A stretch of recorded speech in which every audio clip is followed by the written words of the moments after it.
मुझे डर लग रहा है। मुझे यहाँ बंद किया गया है। मेरा किडनैप हुआ है। मैंने एक मर्डर होते देखा है।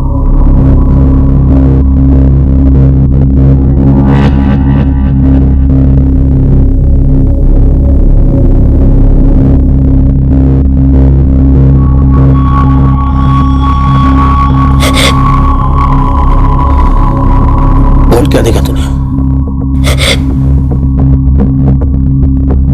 तूने कुछ नहीं देखा। गांठ बांध ले भेजे में कुछ नहीं देखा। कभी किसी को कुछ नहीं बोलेगा तू। अब ये लोग मुझे खाना देंगे। चुपचाप खाने को बोलेंगे, रोने से मना करेंगे। मुझे सब मालूम है।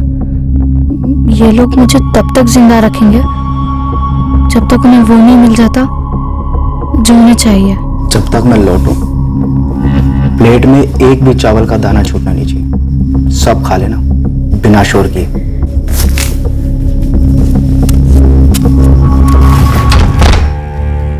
मैंने ये सब होते पहले देखा है। मैंने सब कुछ देखा है। मैंने जेल भी देखी है।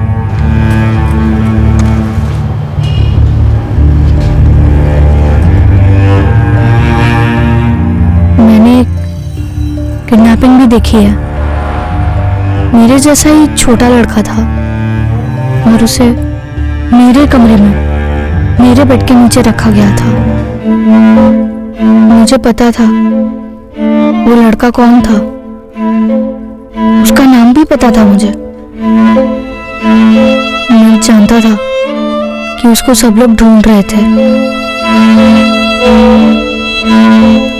तब मुझे पता नहीं था कि मैं क्या करूं। तभी मैं उतना ही डरा हुआ था जितना कि अब।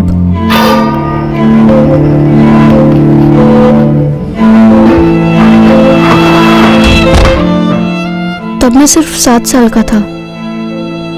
7 साल मुझे ठीक से याद है, क्योंकि उस घर में आखिरी बार मेरा बर्थडे केक कटा था।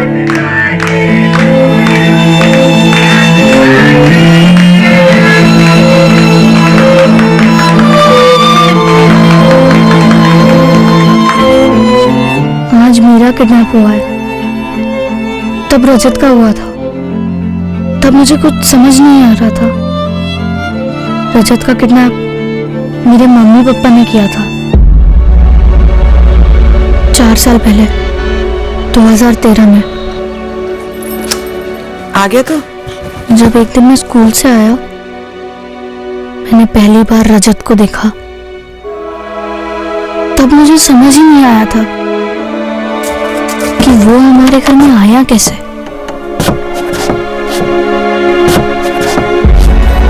हमारे बेड के नीचे एक लड़का है।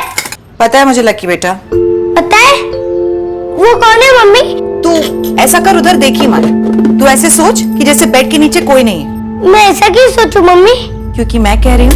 लेकिन मम्मी, वो रो रहा है, उसे बांधा क्यों है? कि उधर मत देख, मत सोच कुछ भी। तेरे पापा उसको लेकर के आए हैं। पापा? पापा क्यों लाए हैं उसे? है एक काम, जब काम पूरा हो जाएगा तो उसे वापस छोड़ देंगे, लेकिन तब तक उसके बारे में कोई बात मत कर। तू बस ऐसे सोच जैसे बेड के नीचे कोई है ही नहीं।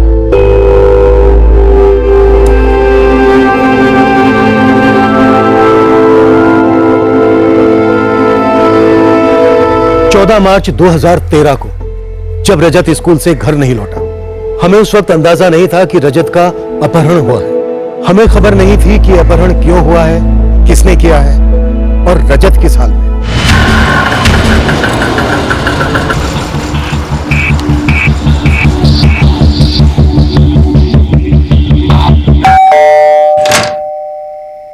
मेरे बेटे का कुछ पता चला सर? हमने रजत के स्कूल में भी पूछताछ की।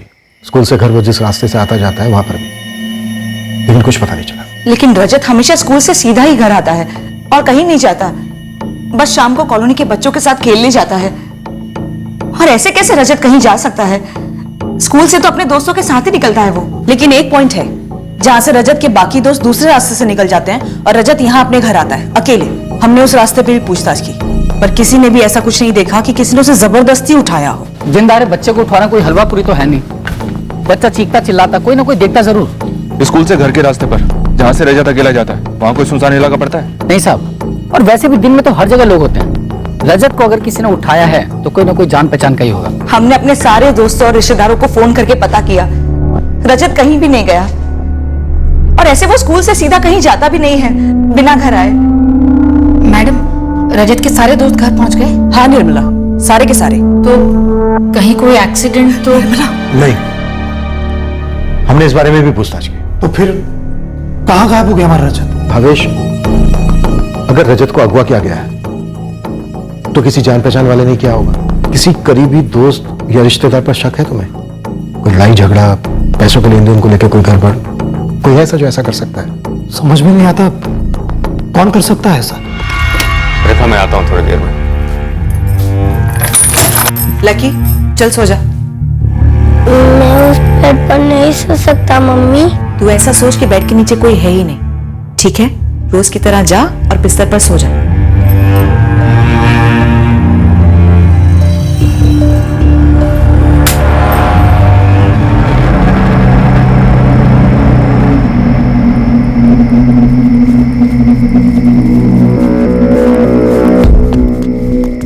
गए पुलिस के पास। पुलिस घर आई थी क्या? सादे कपड़ों में थी, पर उनकी शक्ल पर लिखा था वही है। फोन वोन टैप किए होंगे? हाँ, किए ही होंगे। ठीक है, अभी हमें कुछ नहीं करना है। जल्दबाजी में हमें कोई भी गलत कदम नहीं उठाना है। यही सही रहेगा, चुपचाप बैठे रहते। हमें कौन सी ट्रेन पकड़नी है?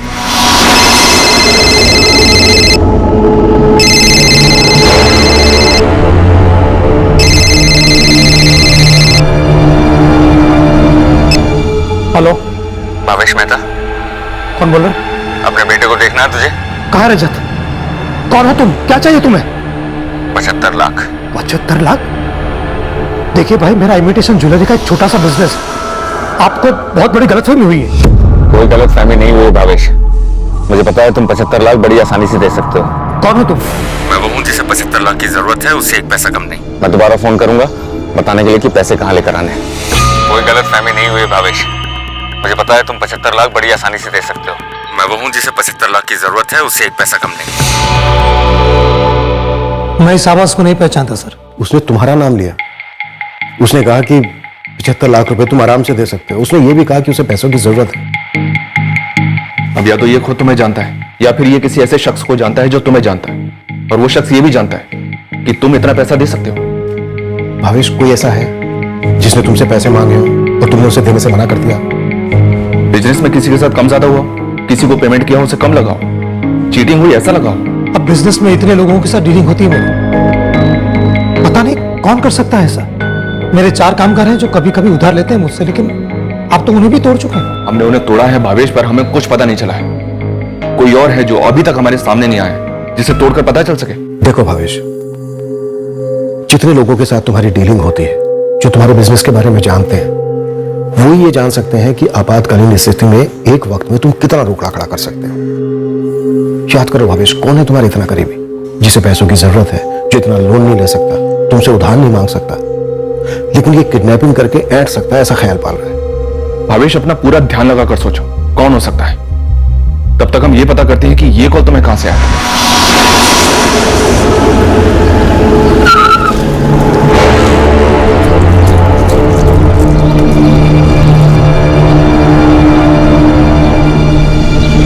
सर, वो कॉल आउट ऑफ सूरत से थी, पर लोकेशन एकदम सुनसान जगह थी। जगह बहुत सोच समझ कर चुनी गई थी सर। और नंबर किसके नाम पर रजिस्टर्ड है? कोई प्रहलाद पटेल है भरूच से। सब मैं वहीं जा रही हूँ। भरूच का नंबर और कॉल सूरत से। देखो, ये प्रहलाद पटेल सच में है या सिर्फ कागज पे जिंदा है, वो भी जाली? रजत की मम्मी की हालत बहुत खराब है, डिप्रेशन में चली गई है वो। निर्मला, तुम कब से पड़ोसी हो इनके? इस दिवाली पे 5 साल हो जाएंगे सर। अदिति बहन और भावेश भाई दोनों जान छिड़कते हैं रजत पर। और दोनों ही किसी जानी दुश्मन के बारे में कुछ नहीं बता पा रहे। निर्मला, क्या तुम बता सकती हो ऐसा कोई है? नहीं सर, पूरी कॉलोनी में यही बात हो रही है कि इतने अच्छे लोगों के साथ ऐसा कैसे हो सकता है। फिर देखो तो ये बात भी सच है कि भावेश भाई की माली हालत काफी अच्छी, पूरी कॉलोनी में सबसे अमीर परिवार है। कॉलोनी में किसी के साथ कोई रंजिश या ऐसा कोई जो हाल ही में घाटे में गया? अच्छा, ये चंदा भाई भावेश के यहाँ घर काम करती है। आप चंदा पे शक कर रहे हैं? हमने चंदा और उसके पति से काफी पूछताछ की अपने अंदाज में, पर कुछ निकला नहीं। मुझे तो पूरी कॉलोनी में किसी पर भी शक नहीं है, और चंदा पर तो बिल्कुल भी नहीं। वो मेरे यहाँ भी काम करती है। इनमें से कौन हो सकता है जतिन भाई? अनुज भाई, सबको करीब से जानते हैं हम सालों से। सबके साथ हमारे धंधे के रिलेशन है। ऐसे कैसे किसी पर शक करें हम? समझ में नहीं आता, मेरे बेटे पर ऐसी दुश्मनी कौन निकाल रहा है?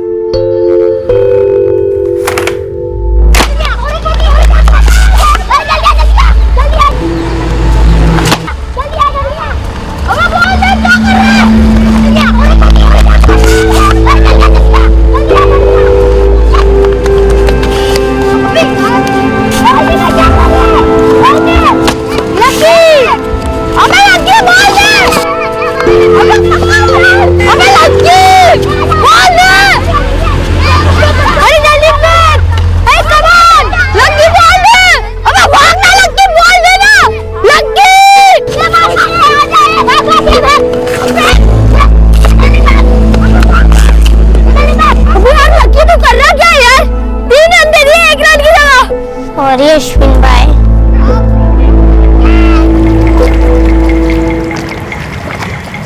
जी हाँ, मैं ही हूँ प्रहलाद पटेल। और कल तो मैं सूरत गया ही नहीं हूँ। कल तो क्या, मैं तो 1 महीने से सूरत नहीं गया हूँ। ये आईडी आपकी है? हाँ, ये आईडी मेरी। ये नंबर आपका है? नहीं, ये नंबर मेरा नहीं है। पर ये सिम कार्ड तो आपके नाम पे रजिस्टर्ड है, कैसे? कैसे मतलब, मुझे क्या पता? मैडम, मेरा नंबर तो 4449087009 है। आप अपने मोबाइल से फोन लगाइए, यहाँ पर ही लगेगा। कल इस नंबर से सूरत में एक फिरौती का कॉल आया है। एक बच्चा अगवा हुआ है। मैडम, मेरा यहाँ अच्छा खासा डेयरी का धंधा चल रहा है, और आप कहाँ मुझ पर ये किडनैपिंग वगैरह का चार्ज लगा रही हैं? जाहिर सी बात है, किसी ने मेरे नाम का गलत इस्तेमाल किया है।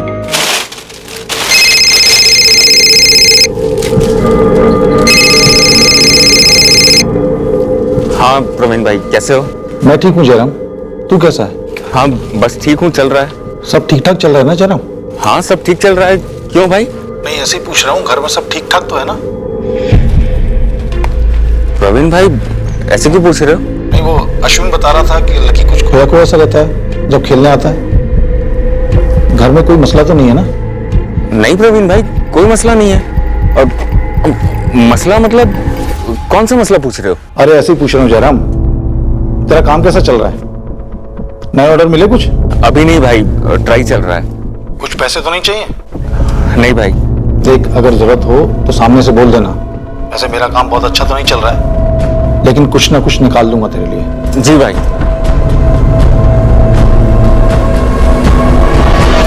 भरूच के इस प्रहलाद पटेल के नाम जो सिम खरीदा गया है, सबसे सिर्फ एक ही कॉल हुआ इस भावेश को, उसके अलावा कोई कॉल नहीं। इसका मतलब ये सिम सिर्फ इसी कॉल के लिए खरीदा गया था।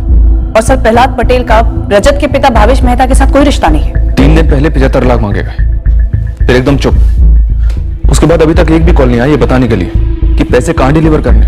क्या ये किडनैपिंग वाकई में पैसों के लिए हुई है? सर, दुश्मनी का कोई एंगल उभर कर सामने तो नहीं आ रहा है। भावेश ने जो लिस्ट दी थी उसके बिजनेस के एक एक कॉन्टेक्ट को खंगाला है। बस साहब, जितने भी किडनैपिंग गैंग है इस इलाके में, लगभग सबको तो आप लोग अंदर कर चुके हो। गुरु, ये कोई नया गेम तो नहीं है? वो मेरी गैंग पता लगा लेगी साहब। ये किडनैपिंग पैसों के लिए ना हुई हो, पेशेवरों का काम ना हो। और बच्चा तो अगवा है, फिरौती के लिए कॉल भी आया। इसका मतलब बच्चा कहीं ना कहीं किसी ना किसी के कब्जे में तो है। कहाँ है पता नहीं, जिंदा है या नहीं पता नहीं। लकी साहब घबरा तो नहीं गया है ना? तुमने समझाया था ना ठीक से उसे? मैं उसे रोज समझाती हूँ कि रोज की तरह पेश आ, रोज की तरह पेश आ, लेकिन मुझे नहीं पता उसके दिमाग में क्या चल रहा है। आज सुबह उसने ठीक से नाश्ता भी नहीं किया है। नाश्ता नहीं खाएगा ना तो थप्पड़ खाएगा, तो सोच ले।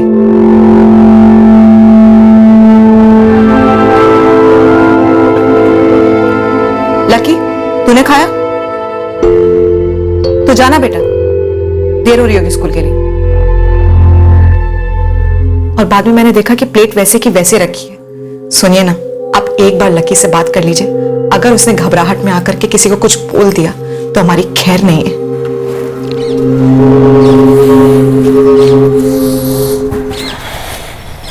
लकी बेटा, तो हमारे साथ है ना, अपने मम्मी पापा के साथ? हाँ। ये ले, आइसक्रीम खा और किसी से कुछ मत कहना। पापा, मुझे उसका नाम मालूम है। कोई बात नहीं। स्कूल के रास्ते पर दीवार पर उसका पोस्टर लगा हुआ था और नीचे पुलिस का नंबर भी लिखा हुआ है। तो तू क्या करना चाहता है? पुलिस को फोन करना चाहता है, उन्हें सब बताना चाहता है? और पापा, वो हमारे घर पर क्यों है? बेटा आइसक्रीम निकल रही है, आइसक्रीम खा लो। पापा, मुझे आइसक्रीम नहीं खानी। वो हमारे घर पर क्यों है? आप रजत के साथ क्या करने वाले हो? जोर से मत बोल, उसका नाम मत लेना। आप उसके साथ क्या करने वाले हो? वो हमारे घर पर क्यों है? उसे बांधकर क्यों रखा गया है? लकी बेटा, तू हमारे साथ है ना, अपने मम्मी पापा के साथ, तो तू डर मत। मैं उसके साथ कुछ नहीं करूंगा। बस एक छोटा सा काम है, जैसे ही वो काम हो जाएगा मैं उसे खोल लूंगा।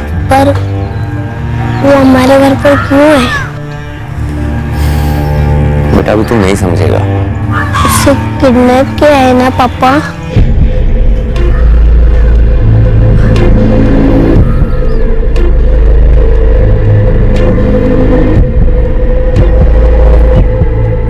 देख,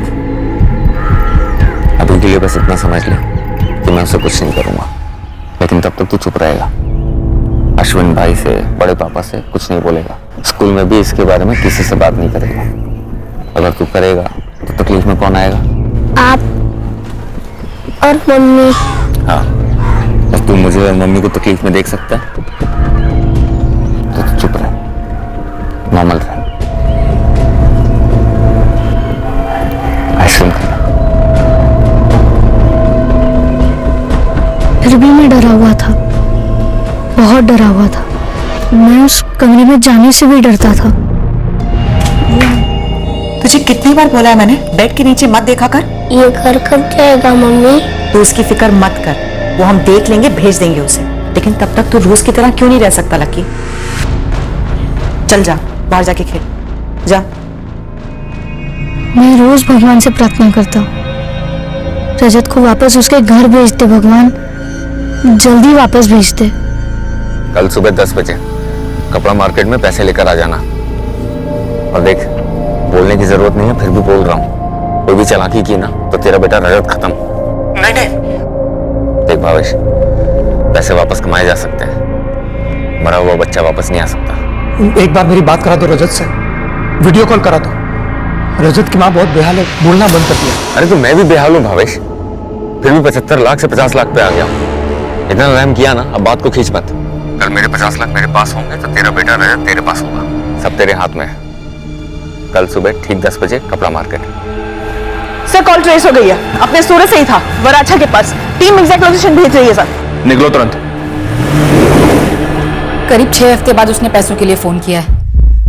भगवान करे कल वो पकड़ा जाए। मैंने पैसे रेडी रखे हैं सर, मैं तो 75 लाख देने को भी तैयार हूँ। तोल मोल तो मैंने आप लोगों के कहने पर किया। मुझे मेरा बेटा वापस चाहिए सर, और कुछ नहीं। वही होगा भावेश, रजत मिलेगा, जरूर मिलेगा। भावेश, कल हम तुम्हारे साथ नहीं जाएंगे, लेकिन कपड़ा बाजार की भीड़ में हम भी होंगे, तुम पर नजर रखेंगे। उसने कपड़ा बाजार में कोई एग्जैक्ट ठिकाना नहीं बताया, मतलब साफ है वो उस एरिया से अच्छी तरह से वाकिफ है और जरूर तुम्हें पहचानता है। फर्क नहीं पड़ता सर, वो पहचाने ना पहचाने, मुझे मेरा बेटा वापस चाहिए। 6 हफ्ते हो गए सर। 6 हफ्ते गुजर गए, क्या वो पैसे लेने आएगा? सर मुझे लगता है वो आएगा। आदमी शातिर है, जगह सोच समझकर चुनी है उसने। ये कपड़ा बाजार पुरानी दुकानों से भरा पड़ा है सर, और ज्यादातर दुकानों पर सीसीटीवी नहीं है। सर किडनैपर ने इतना वक्त जाने दिया शायद ये सोचकर कि इस दौरान पुलिस भी थोड़ी ठंडी पड़ जाएगी। ये गेम क्या है? संदिग्धों की लिस्ट क्यों नहीं अभी तक हमारे पास? लिस्ट तो छोड़ो, एक भी संदिग्ध नहीं है। कुछ ना कुछ तो छूट रहा है हमसे, कहीं ना कहीं तो चूक रहे हैं। फिर से सुनसान जगह से फोन किया किडनैपर ने। मैं अभी वही हूँ। सुन योगेश, बाकी सारे काम एक तरफ करो, इस नंबर की डिटेल निकाल के दे मुझे अभी के अभी। कहीं पुलिस को पता तो नहीं चल गया ना? बात तो करो। हेलो, जयराम परमार। हाँ आप कौन? दिनेश देसाई बोल रहा हूँ। आपके बड़े भाई परवीन ने मुझे नंबर दिया था। हाँ, दिनेश भाई, बोलो बोलो। वो क्या है ना कि एक नई दुकान खरीदी है, उसका फर्नीचर बनवाना था। कब मिल सकते हो? दिनेश भाई, आज और कल थोड़ा टाइट है, परसों मिले क्या? कल नहीं मिल सकते? अगर कल मिल लेते तो अच्छा रहता, थोड़ा अर्जेंट है। नहीं दिनेश भाई, परसों ही हो सकता है, कल थोड़ा जरूरी काम है। देखो, अगर कल टाइम निकाल सकते हो तो कल आ जाओ, वरना परसों। लेकिन परसों पक्का? हाँ, परसों का एकदम पक्का है। 9:30 बजे सुबह मिलता हूँ मैं परसों। एड्रेस तो बोलो। परवीन भाई ने नया काम दिलाया। अभी आप कहाँ काम उठा रहे हो? पहले ये मामला तो निपट जाए। एक तो ये जिद्दी रजत कुछ भी नहीं खा रहा है, इतना कूटने के बाद भी मुंह नहीं खोलता है, और हमारा लकी भी सुन नहीं रहा है। बार बार जाकर के बेड के नीचे झांकता है। मुझे डर लग रहा है कि अगर कुछ बोल दिया उसने, किसी के सामने कुछ उगल दिया तो। उम्मीद करता हूँ कल के बाद रजत को दोबारा नहीं देखना पड़ेगा।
आज रजत घर आएगा निर्मला?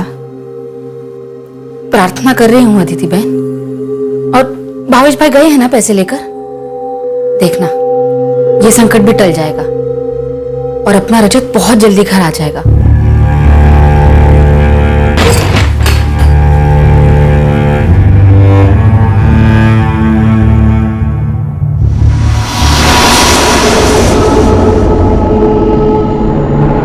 बड़े पापा का नाम प्रवीण परवान है ना?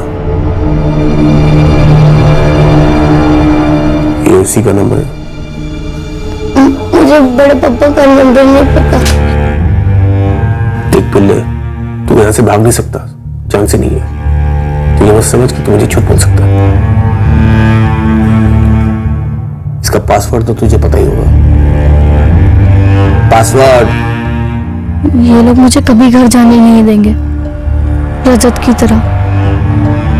मुझे उस दिन कहा गया था कि रजत अपने घर जा रहा है, लेकिन वो अब भी वहीं पर था।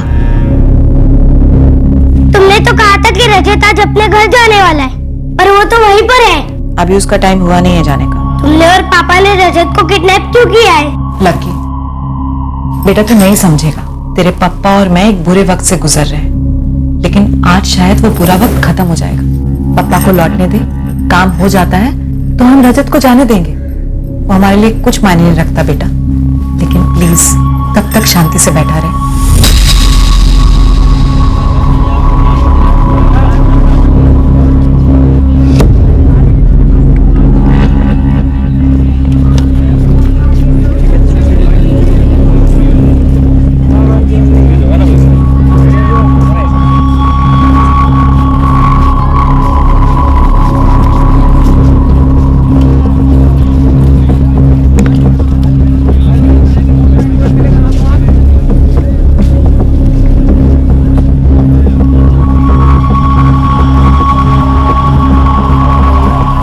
सर, पराग और जिग्नेश को भेजा है, अभी घूम रहे हैं उधर।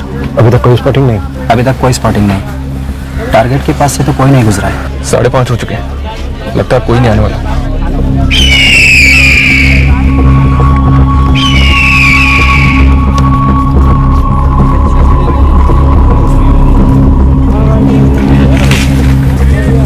पुलिस की तरह मंडराना कब बंद करेगी?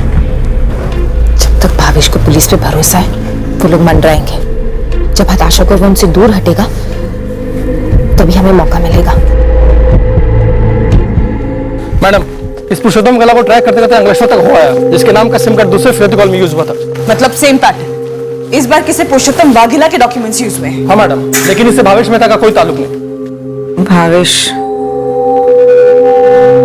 क्या हम अपने रजत को फिर कभी देख पाएंगे? साहब, कपड़ा बाजार में ऐसी फील्डिंग लगाई थी जो किसी भी सीसीटीवी कैमरे से कम नहीं थी। सबकी नजर आप पर, और आप पर जिसकी नजर थी उस पर हमारी नजर थी। अरे तो फिर वो बंदा स्पॉट क्यों नहीं हुआ? वो पक्का आपके मैदान छोड़ने का वेट कर रहा था। गेम यही है उसका। क्या गेम है कि हम थक कर हट जाएंगे केस से? क्या भावेश हमसे थक कर हमें हटा देगा और वो आएगा चुप पैसे लेके निकल लेगा? बिल्कुल सही पकड़ा आपने, यही वजह है साहब। अब आप लोग पैटर्न देखिए ना, अपहरण के बाद 1 हफ्ते तक बिल्कुल सन्नाटा, फिर एक फोन आता है वो भी फर्जी नंबर से, फिर 6 हफ्ते तक सन्नाटा, फिर दूसरे नंबर से एक कॉल आता है और फिरौती की रकम भी कम करता है, जगह भी फिक्स करता है, पर आता नहीं। क्यों? क्योंकि उसे मालूम है कि आप अभी भी इस केस में लगे हुए हो। अबे गुरु, पर रजत को इतने दिन कहीं तो रखा होगा उसने। साहब, अब वो सब हम नहीं बता सकते हैं ना। कैसे हो रहा है? किडनैपिंग का एक सिंगल कनेक्शन नहीं ढूंढ पा रहे हैं। अरे बच्चा उठाना इतना आसान होता है क्या? स्टडी की होगी, बच्चा कहां से आता है, कहां से जाता है, स्कूल का रास्ता, कौन उसके साथ होता है, कौन उसके साथ नहीं होता है, वगैरह वगैरह। सर, इस बात की संभावना तो पक्की है कि कोई चीखना चिल्लाना नहीं हुआ था। बच्चा अपनी मर्जी से किडनैपर के साथ गया था, मतलब जो भी था वो जान पहचान का था। बस कोई कनेक्शन नहीं बैठ रहा है। पर मैडम, सोचने वाली बात यह है, ये बंदा मतलब किडनैपर, उसको कैसे मालूम कि आप अभी भी इस केस में लगे हुए हो? और मान ले कि जानबूझकर उसने फिरौती कलेक्शन का नाटक भी किया है, तो इससे साफ जाहिर है कि यह सिर्फ एक नेट प्रैक्टिस था आप लोग के खिलाफ। बहुत शाना बंदा है सर। अच्छा भावेश भाई, मैं चलता हूं।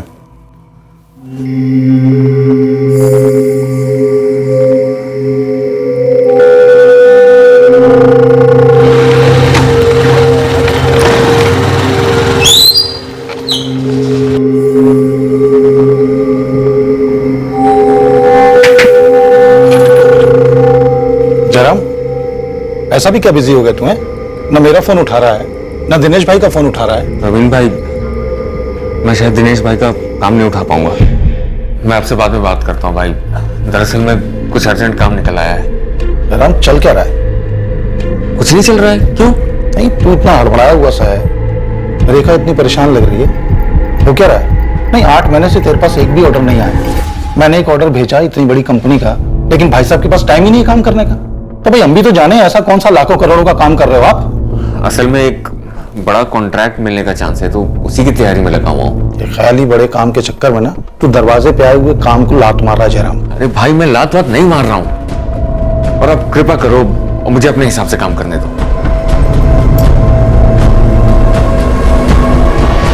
10 साल पहले जब ममता ने तुझे छोड़ा था और तेरे ऊपर दहेज का केस ठोका था और मुझे भी साथ में घसीटा था, तो कितनी मुश्किल से मैंने खुद को और तुझे उसमें से निकाला था।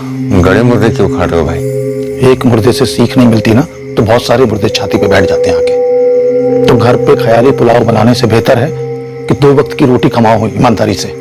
ऐसे छोटे काम छोड़ने से बड़े काम नहीं आने वाले। सपने रात को देखा करो सोते वक्त, दिन में करो काम, ठोस काम। मैं आपकी बात समझ रहा हूँ भाई, मैं सोचता हूँ, बस मुझे थोड़ा समय चाहिए। कब तक जयराम, कब तक? जब तक पुलिस नहीं हटेगी तब तक। उससे पहले कुछ नहीं कर सकते। देखा, इतनी बारीकी से प्लान किया है और सब कुछ ठीक चल रहा था। ये पुलिस गोंद की तरह चिपकी हुई है, तो क्या कर सकते हैं? तुम्हें अंदाजा है इस लड़के ने तुम्हें, मुझे, लक्की को कितनी बार देखा है? मेरी बात मानो, जल्द से जल्द पैसे लो और इसको जाने दो, नहीं तो कहीं हमारे गले का फंदा ना बन जाए। वो तो हमारी किस्मत अच्छी है कि इसके परिवार वालों को हम पर शक नहीं हुआ।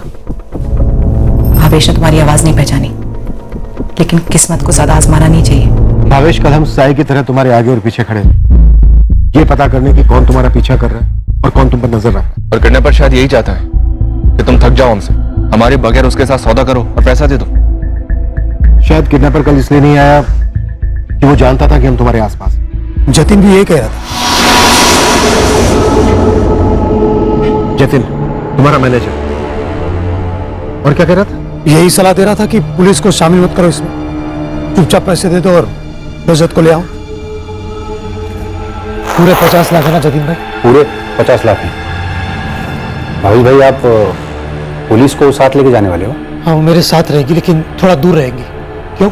देखिए, ये जो भी कमीना है, ये हमारे रजत को जो उठा के लेके गया, वो सारा जानता होगा कि आप पुलिस के साथ आने वाले हो, वो इसीलिए अब तक नचाते आया है। मेरा दिल ये कहता है कि अगर आप पुलिस को साथ लेके गए तो वो शायद पैसे लेने आएगा भी नहीं। लेकिन जतिन भाई, अगर पुलिस नहीं आई और वो बंदा पैसे लेकर गया और रजत को भी नहीं लौटाया तो? सामने वालों को पैसा चाहिए भावेश भाई, रजत नहीं।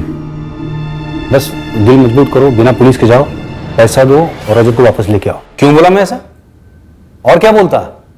6 हफ्ते हो गए हैं, रजत अभी तक घर नहीं लौटा है। भाभी जी की हालत खराब है, भावेश भाई कुछ और सोच नहीं पा रहे हैं।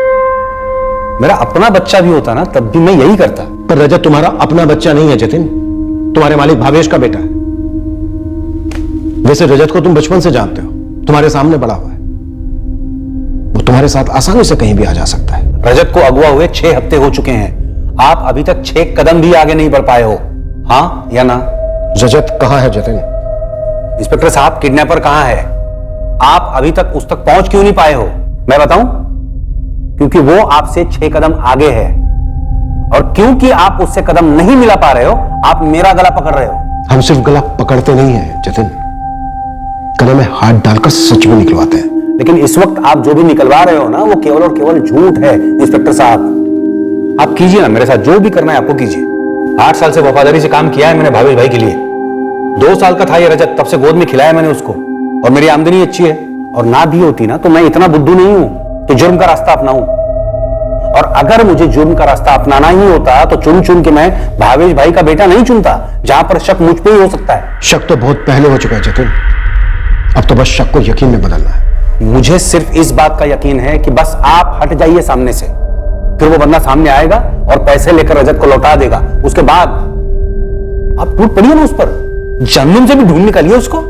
लेकिन इस वक्त अपनी नाकामी छुपाने के लिए आप उस बेचारे बच्चे की जान को जोखिम में मत डालिए। भावेश के मैनेजर जतिन परीख को हमने खूब खंगाला, पर उसके खिलाफ कुछ भी संदेहजनक नहीं मिला। हमने भावेश के घर से पहरा और नजर हटाने का नाटक रचा, ताकि अपहरणकर्ता गुमराह हो जाए कि हम वाकई में वहां नहीं हैं। पर भावेश का फोन लंबे अरसे तक बजा ही नहीं। हमें इस केस में एक भी सुराग हाथ नहीं लग रहा था, पर हमसे भी कुछ गलतियां हुई थी, कुछ गंभीर गलतियां। यह कहना गलत नहीं होगा कि कुछ जाहिर से सुराग हमसे अनदेखे हुए थे। हमने हमारे काम को अपना 100% नहीं दिया था। अब रजत के अपहरण को 3 महीने हो गए थे।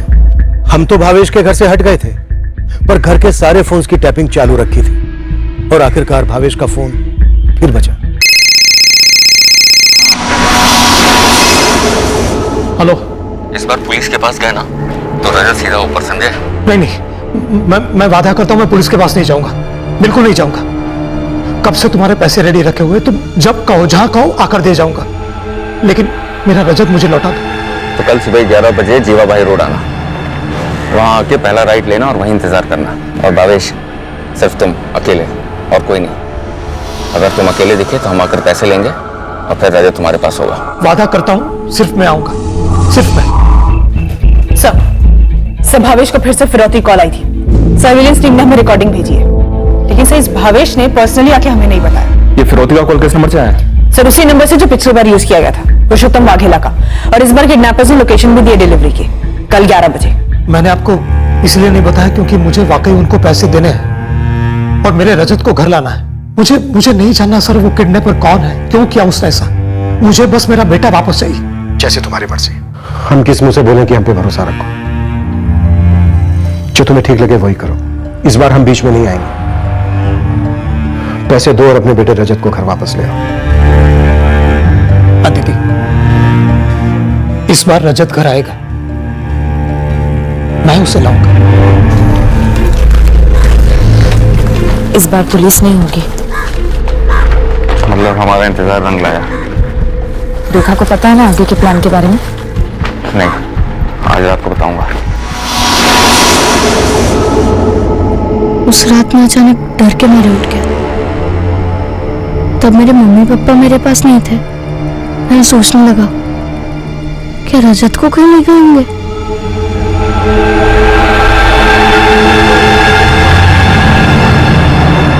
मुझे उस कमरे में अकेले में डर लग रहा था। मैं बाहर आया, फिर कुछ ऐसा सुना जिससे मैं और भी डर गया। मुझे बहुत डर लग रहा है जयराम। और जाने दिया तो और भी डरावना हो जाएगा। लेकिन ये डर तो पहले से था ना। इसलिए मैं तुमसे बार बार बोल रही थी कि पैसे लो और उसे जाने दो, लेकिन तुम ही टालते रहे। देखा, हमारे पास कोई चारा नहीं है, रजत को मारना ही पड़ेगा। वो बहुत बड़ा खतरा बन गया है हमारे लिए। रेखा, बड़ी मुश्किल से इतने पैसे हाथ लग रहे हैं। रजत को छोड़ने की गलती नहीं कर सकते हैं, वो हमें पुलिस के हाथों पकड़वा सकता है। प्रिया आएगी, वो तुम्हारी मदद करेगी, ठीक है? तुम इस दिल पे पत्ता रखो और दोनों मिलकर उसे खत्म कर देना। उसकी बॉडी को सूटकेस में डालना और नदी में फेंक देना।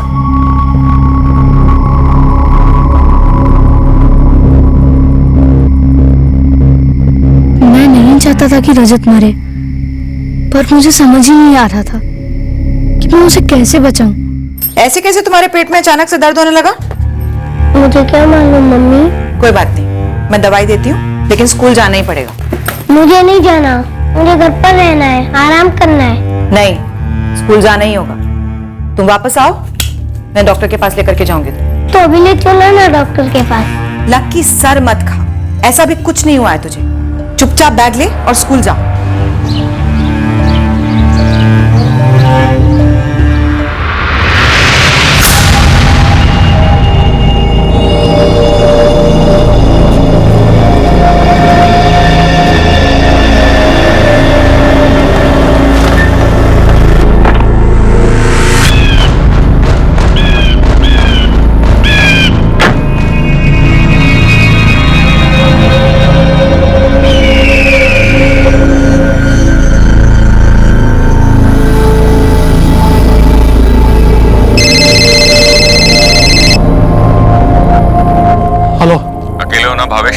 हाँ, मैं बिल्कुल अकेला हूँ। ठीक है, मेरा आदमी तुम्हारे पास बाइक रोकेगा, तुरंत पैसे उसके हाथ में दे देना। और रजत? जैसे ही मेरे आदमी के हाथ में पैसे आएंगे, मैं अपनी टीम को फोन कर दूंगा। 10 मिनट में रजत अपने घर पे होगा। ठीक है, भेजो अपने आदमी को, मैं यहीं खड़ा हूँ।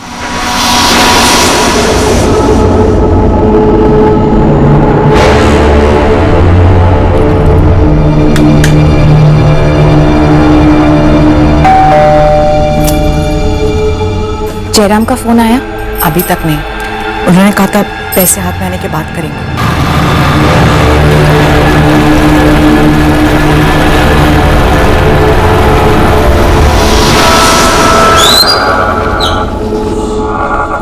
मेरे बच्चे को जल्दी भेजना प्लीज।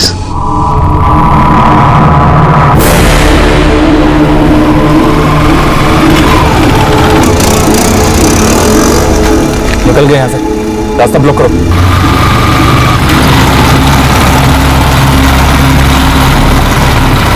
हाँ, रजत घर आया? अभी तक तो नहीं भावेश भाई। वो किडनैपर ने पैसे ले लिए क्या? हाँ, मैंने खुद उसे पैसे दिए। उसने कहा कि रजत को 10 मिनट में घर भेजेगा, तो वो रजत किसी भी मिनट घर पहुंचता होगा। भावेश भाई का फोन था, बोल रहे थे कि रजत किसी भी वक्त घर आ सकता है। अदिति बहन, मैं बाहर खड़ी होती हूँ। हाँ,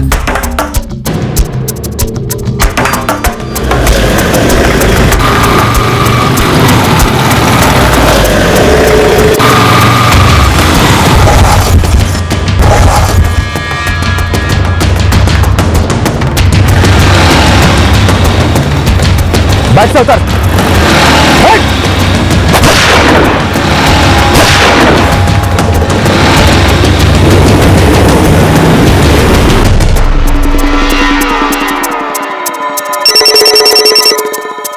हाँ निर्मला, पैसे हाथ में आ गए हैं, बच्चे को खत्म कर दो।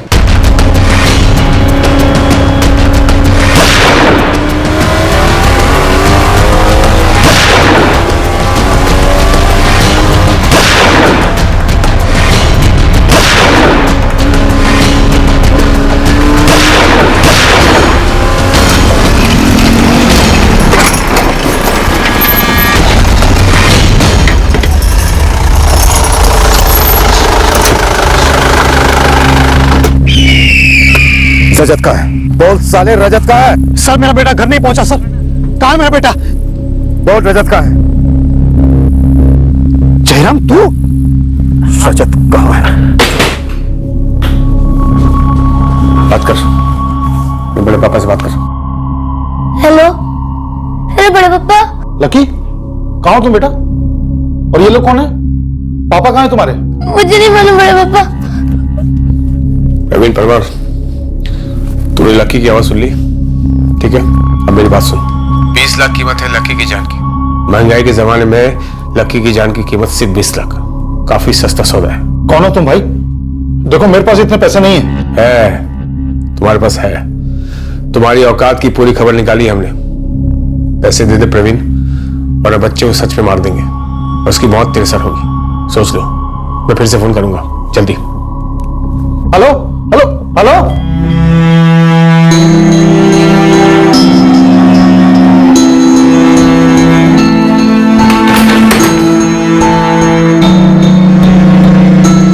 मैं नहीं चाहता था कि रजत को कुछ हो जाए। मैं नहीं चाहता था कि मेरे मम्मी पापा रजत को मार डालें।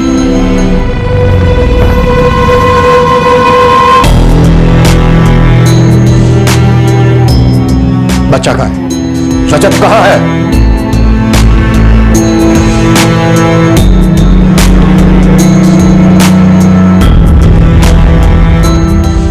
अब मैं रजत की जगह पे हूँ।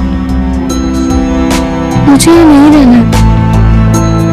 मुझे घर जाना है। मुझे मेरे मम्मी पापा के पास जाना है।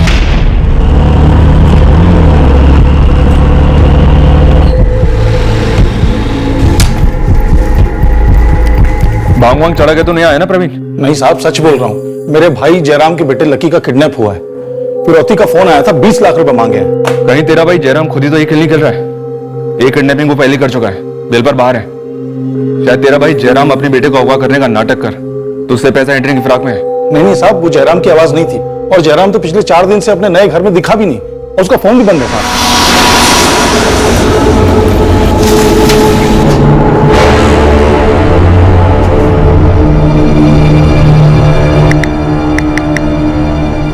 તમે જો નંબરનો સંપર્ક સાધવા માંગો છો તે મોબાઈલ સ્વિચ ઓફ છે। कुछ 3-4 दिन से जयराम भाई नहीं दिखे प्रवीण भाई। और मेरा भतीजा लकी दिखाई दिया? नहीं, उसे भी नहीं देखा। वहां से मैं लकी के स्कूल गया। 4 दिन से लकी स्कूल में भी एब्सेंट है। स्कूल वालों ने बताया कि 23 सितंबर से लकी स्कूल आया ही नहीं। ये फिरौती का कॉल किस नंबर से आया था? इससे आया था और अभी बंद आ रहा है। साहब जो भी हुआ उससे लकी का कोई संबंध नहीं। वो बच्चा था, बच्चा है। तेरे भाई जयराम को भी जमानत मिली है, वो रिहा नहीं हुआ है और ना ही कभी होगा। उसकी मुकदमे की तारीख नजदीक है। उसकी ड्यूटी है यहाँ थाने में आकर हाजिरी देने की। अब जयराम भी तो 4 दिन से गायब है। बस बस रहने दे। अबे 4 साल पहले तेरा भाई और उसकी बीवी एक बच्चे की जान के साथ खेले थे। अब बोल उसे खुद के बच्चे के साथ ऐसा ना करे। सर जयराम कोई खेल नहीं खेल रहा है। लकी की आवाज इतनी डरी हुई थी। कोई बच्चा अपने बाप से इतना कैसे डर सकता है साहब? उसकी आवाज से लग रहा था कि वो किसी के कब्जे में है। साहब वो अगवा हुआ है। चोर के घर में चोरी। और ये जो सस्पेंस किडनैपर है जिसने तेरे से 20 लाख रुपए मांगे हैं, तेरे पास है 20 लाख रुपए देने के लिए? हाँ है साहब। अच्छा, और ये बात तेरे भाई जयराम को मालूम है ना? हाँ साहब, लेकिन जैसा आप सोच रहे हैं ऐसा नहीं है। जयराम ने कुछ नहीं किया साहब। कोई तो है जिसने जयराम पे नजर रखी होगी। वो क्या कर रहा है, कैसे कर रहा है, उसकी सारी जानकारी इकट्ठी की होगी। जैसे तेरे भाई जयराम ने की थी रजत को अगवा करने के लिए। शायद सारे अगवा करने वाले ऐसे ही करते होंगे और सब पकड़े भी जाते हैं। मैं हाथ जोड़ रहा हूं साहब, कुछ कीजिए। करेंगे, बिल्कुल करेंगे। देख 2 दिन पहले जयराम की यहां थाने में हाजिरी थी। अगर आज शाम तक अगर उसने हाजिरी नहीं लगवाई तो उसे फरार घोषित करेंगे, जन्म से भी ढूंढ निकालेंगे। वही तो मैं कह रहा हूं साहब, जयराम को ढूंढ लीजिए। मुझे लग रहा है कुछ गलत हो रहा है, बहुत गलत हो रहा है साहब। लकी खतरे में है। मुझे अच्छी तरह याद है, मुझे स्कूल बिल्कुल नहीं जाना था, फिर भी जाना पड़ा। मैं बहुत डरा हुआ था, परेशान था। मैंने उनकी बातें सुनी थी। मेरे मम्मी पापा रजत का मर्डर करने वाले थे। मैं समझ ही नहीं पा रहा था कि रजत को किडनैप करके मम्मी पापा कौन सा काम पूरा कर रहे थे। मैं अपने मम्मी पापा को खोना नहीं चाहता था, नहीं ये चाहता था कि रजत को कुछ हो जाए। पर मुझे डर था कि कुछ बुरा होने वाला था उस दिन।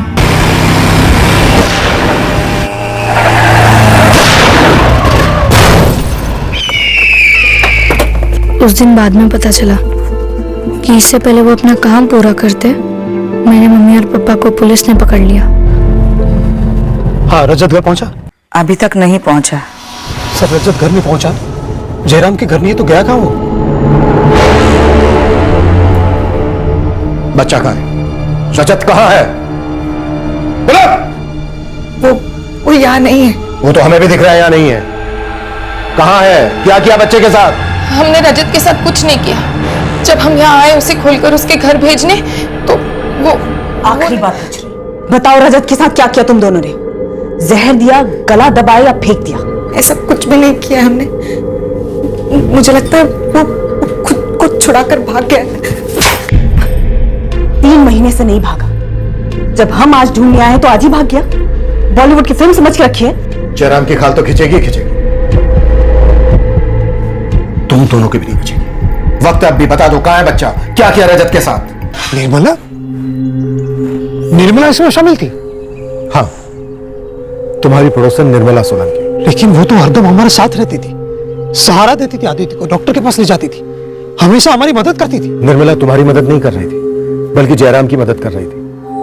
तुम लोगों के साथ रहकर वो नजर रख रही थी हमारी हर चाल पर, तुम्हारे घर में हो रही हर बात पर। दरअसल निर्मला ही वो कड़ी है जिसकी वजह से तुम्हारा बेटा रजत अगवा हुआ। मैं सोच भी नहीं सकता था निर्मला ऐसा करेगी।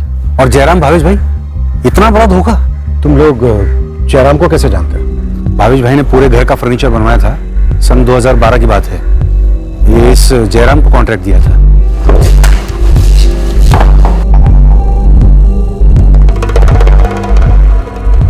जयराम ने निर्मला के साथ मिलकर ये सब किया? मतलब जयराम ने निर्मला से दोस्ती की और दोनों ने साल भर मिलकर ये प्लानिंग की? नहीं, जयराम ने अपने बयान में कहा है कि ये अपहरण का जो आइडिया है ये हाल ही में प्लान किया गया था। और ये आइडिया दरअसल निर्मला सोलंकी का नहीं, बल्कि उसके पति हरीश सोलंकी ने दिया था। ये थी वो सीरियस गलती जो हमने रजत किडनैपिंग केस में की थी। निर्मला सोलंकी पूरे समय वहीं थी, पर हमने उस पर हल्का सा शक करने के बाद बिना उसके बैकग्राउंड को खंगाले उसे अपने रडार के बाहर फिसलने दिया था। उसका बैकग्राउंड दरअसल एक जाहिर सा सुराग था। निर्मला का पति हरीश सोलंकी एक अटेम्प्ट टू मर्डर केस में आरोपी था। वो भरूच की एक जेल में कैद था और इस महत्वपूर्ण सुराग तक हम पहुंच ही नहीं पाए।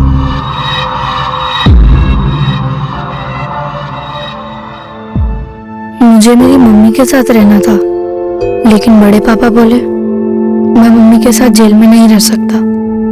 लेकिन मुझे मम्मी के साथ ही रहना था। मुझे जानना था मम्मी पापा ने ऐसा गलत काम क्यों किया। बेटा, हर चीज के लिए पैसा लगता है। पैसा काम करने से आता है। तेरे पापा के पास काम नहीं था, परेशान थे, उन्हें पैसों की जरूरत थी। लेकिन रजत को किडनैप कर पैसे कैसे आने वाले थे? पापा को लगा था पैसे आएंगे। रेखा, मैंने सोच लिया। क्या मुंबई जाओगे काम की तलाश में? किसी को घर लाएंगे, एक बच्चे को। क्या? एक बच्चा अगवा करेंगे, फिरौती लेंगे लाखों की। क्या बकी जा रहे हो तुम? होश में तो हो? तगड़ी पार्टी है, करोड़पति। बाप आंख मूंद के पैसे देगा। किसका बच्चा है ये? क्या करने की सोच रहे हो तुम जयराम? मैं सोच समझ के बात कर रहा हूँ। और वैसे भी ये मेरा प्लान नहीं है, मेरे एक दोस्त का है। माहिर है वो इस तरह के काम में। हरीश सोलंकी नाम है उसका। वो समत कॉलोनी में काम मिला था ना उस घर का, तब मैं मिला था इस हरीश सोलंकी से। क्या बात है जयराम, आज तुझे मेरी याद कैसे आ गई? हरीश भाई, लगी पड़ी है। बहुत समय से पैसों की तंगी चल रही है। तुम उससे हाथ मिलाने गए, एक क्रिमिनल से? हाँ। हम क्रिमिनल लोग हैं क्या? कोई क्रिमिनल पैदा नहीं होता है, हालात बनाते हैं हमारे जैसे हालात। हमारे जैसे हालात पूरी दुनिया के हैं जयराम। ऐसी की तैसी दुनिया की रेखा। मुझे सिर्फ 3 लोगों की फिक्र, लकी की, तुम्हारी और मेरी। बस एक काम कर लेंगे, थोड़े पैसे आ जाएंगे, जिंदगी ठीक हो जाएगी, पटरी पर आ जाएगी। देखिए यार, अगर मैं जमानत पर भी रिहा होता ना तो तेरे साथ मिलकर कोई ना कोई काम जरूर करता। लेकिन इस बार जमानत की रकम बड़ी है, अटेम्प्ट टू मर्डर है ना, और मेरी पत्नी निर्मला भी रकम जमा नहीं कर पाई। आप मेरी यहाँ से कोई मदद नहीं कर सकते क्या? मतलब कोई तरीका बता दो, और जो भी पैसे आएंगे उससे आपकी बेल भी हो जाएगी। ये चोरी डाका कोई दूध भात है क्या? तजुर्बा लगता है, गैंग लगती है। एक दूसरा रास्ता है मेरे पास, आसान भी, और तू अच्छा माल छाप लेगा। क्या तरीका है बताओ ना। भावेश याद है तुझे? भावेश मेहता, अरे मेरा पड़ोसी, वही जिसके यहाँ तूने फर्नीचर का काम किया था। हाँ भावेश मेहता, पैसे वाला तो है। उसके घर पे डाका डालना है क्या? घर पे नहीं, दिल पे। दिल पर मतलब? भावेश और उसकी पत्नी, इन दोनों की जान बसती है उनके बेटे रजत में। मैं उसकी किडनैपिंग की बात कर रहा हूँ। हाँ लेकिन करेंगे कैसे? मतलब मैंने उसके बच्चे को देखा तो है, लेकिन वो मेरे पास आएगा क्यों? आएगा क्योंकि मेरी पत्नी निर्मला ने न सिर्फ रजत को देखा है बल्कि उसकी देखभाल भी की है। निर्मला ने दूध भी खिलाया उसे और वो उसे अदिति से बढ़कर मानता है। निर्मला मदद करेगी तेरी, लेकिन 50% उसका। निर्मला से बात हो गई है मेरी। बात भी हो गई तुम्हारी? बात पक्की भी हो गई है। निर्मला को रजत की पूरी दिनचर्या मालूम है, कब स्कूल आता जाता है, कब अकेला रहता है। सही वक्त पे निर्मला रजत को मेरे हवाले कर देगी। और आप बच्चे को रखेंगे कहाँ? और कहाँ, यहीं। यहाँ? और लकी? लकी बहुत छोटा है, उसको कुछ समझ में नहीं आएगा। कितने पैसे मांगने वाले हो तुम? हरीश ने बोला कि 75 लाख तो कहीं नहीं गए, इतना तो भावेश मेहता आराम से दे देगा। और उसका आधा उस निर्मला को जाएगा? हाँ, और प्रिया को निर्मला जो देना चाहे दे देगी। अब ये प्रिया कौन है? प्रिया हरीश की बहन है, वो हमारा इस प्लान में मदद करेगी। हम कल रजत को उठाएंगे और उसके बाद जयराम कुछ भी हो, जो भी हालत में हो, मरने की हालत में हुए ना, तब भी मुझे फोन नहीं करोगे, ठीक है? और जो भी बात होगी वो मेरे और प्रिया के बीच होगी और प्रिया तुम्हें बताएगी। हम दोनों के पास दूसरे फोन से बात करने के लिए। और जयराम, हम दोनों कभी फोन पर बात नहीं करेंगे, हमेशा मिलकर बात करेंगे, आमने सामने।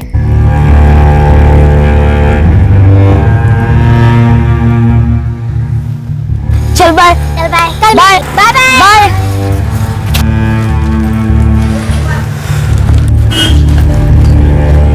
हाय निर्मला काकी। चल अच्छा हुआ तो मुझे यह मिल गया, मैं तेरे स्कूल ही आ रही थी। क्यों काकी? वो तेरी मम्मी को ना किसी जरूरी काम से तेरे पापा की फैक्ट्री जाना पड़ा, तो बोली कि मैं तुझे वहीं ले आऊं। अच्छा चले? हाँ चलते हैं, लेकिन मुझे ना डॉक्टर के पास जाना है। वो जो अंकल है वो मेरे सगे भाई हैं, वो तुझे छोड़ देंगे, ठीक है? ठीक है। आज। और ये टोपी तेरी मम्मी ने दी कि तुझे धूप ना लगे। ठीक है।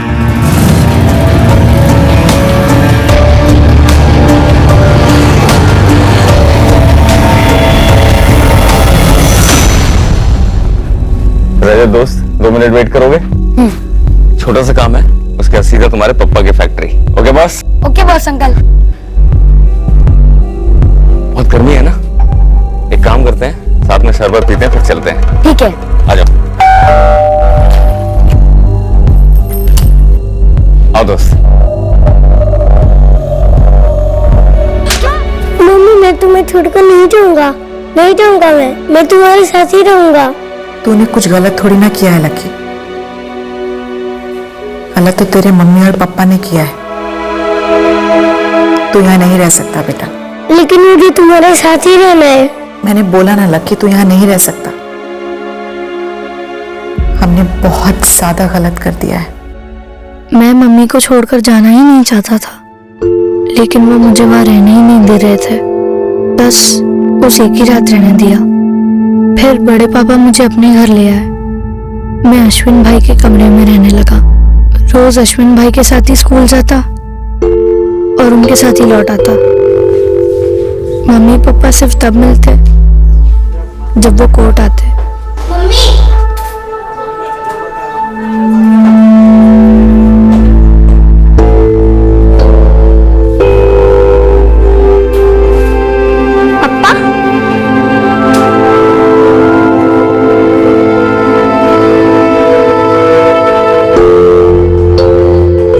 बड़े पापा ने बोला था मुझे कि मम्मी पापा को जेल से बाहर लाना मुश्किल है। बेटा मैं कोशिश कर रहा हूँ, लेकिन उनकी जमानत नहीं हो पा रही है। जमानत मतलब? कोर्ट से परमिशन लेनी पड़ती है ना। अगर कोर्ट इजाजत देगा तभी तुम्हारे मम्मी पापा बाहर आएंगे। लेकिन मुझे मम्मी पापा के साथ ही रहना है, तो मैं वहां जाता हूँ, इससे स्कूल चला जाऊंगा। ऐसा नहीं बोलते बेटा, वो जेल है, जेल में ऐसे ही लोग रहते हैं जो गलत करते हैं। बड़े पापा, मम्मी पापा ने गलत काम क्यों किया? पता नहीं बेटा। काम के पीछे भागते भागते थक गया था मैं प्रवीण भाई। जब देखो पैसों की किल्लत लगी रहती थी। तो अकेला इस दुनिया में जैसे पैसे की किल्लत है, इसलिए तूने छोटे से बच्चे के साथ इतना बुरा सुलूक किया। कहां से है इतनी हैवानियत? और तेरी घरवाली रेखा, वो भी एक औरत, एक बच्चे की माँ, और लगभग लकी की उम्र का बच्चा। भूल हो गई हमसे भाई, मुझसे झेला नहीं गया, गलत कर दिया मैंने। गलत नहीं, जुर्म किया है तूने जयराम। हमेशा के लिए मुजरिम होने का टप्पा तेरे माथे पे लग गया, और रेखा के भी। अगर कोई तेरे लकी को ऐसे उठा ले जाता तो। रेखा और मुझे दिल से पछतावा है, सच में। एक बार जमानत करवा दो मेरी। हाँ, मैं तो जज को जेब में लेके घूमता हूँ ना। मुझे एक मौका दे दो प्रवीण भाई, मेरी जमानत करवा दो। मैं वो अपने हिस्से की जमीन बेच देना चाहता हूँ, और उससे जो पैसे आएंगे ना, मैं उससे नई जिंदगी शुरू करूंगा। कसम खा के कह रहा हूँ प्रवीण भाई, ईमानदारी से काम करूंगा, मेहनत करूंगा, रेखा की जमानत करवाऊंगा, और भवेश भाई से जाके खुद माफी मांगूंगा। वो तो फूल माला और आरती लेके बैठे तेरे इंतजार में ना। माफ करेगा वो तुझे। बदला, रजत के अपहरण का बदला। हाँ, मुझे ऐसा ही लगता है, बिल्कुल ऐसा ही लगता है साहब। पर मुझे ऐसा लगता है कि भावेश का बदला नहीं, तेरे भाई जयराम का ही कोई पैतरा है। नहीं साहब, दरअसल जयराम कभी पैतरेबाज था ही नहीं, कारीगर आदमी है साहब। पता नहीं उस टाइम उसका दिमाग कैसे फिर गया था, लेकिन अब उसे उसकी गलती का एहसास है, और जमानत पे लौटने के बाद वो सुधर गया साहब। वो ऐसा घिनौना काम कर ही नहीं सकता, और वो भी अपने बच्चे के साथ। जबकि लकी पे जो गुजरी है उसकी वजह से तो वो सुधरना चाहता है साहब।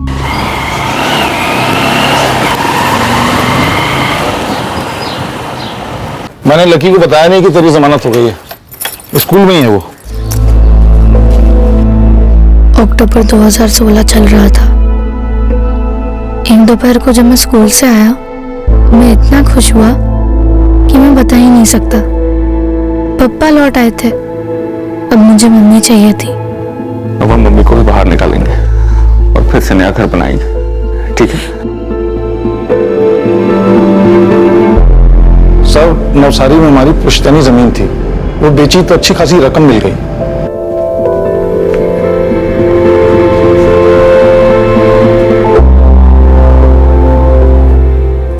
अरे प्रवीण भाई, कैसे हो? लाओ लाओ।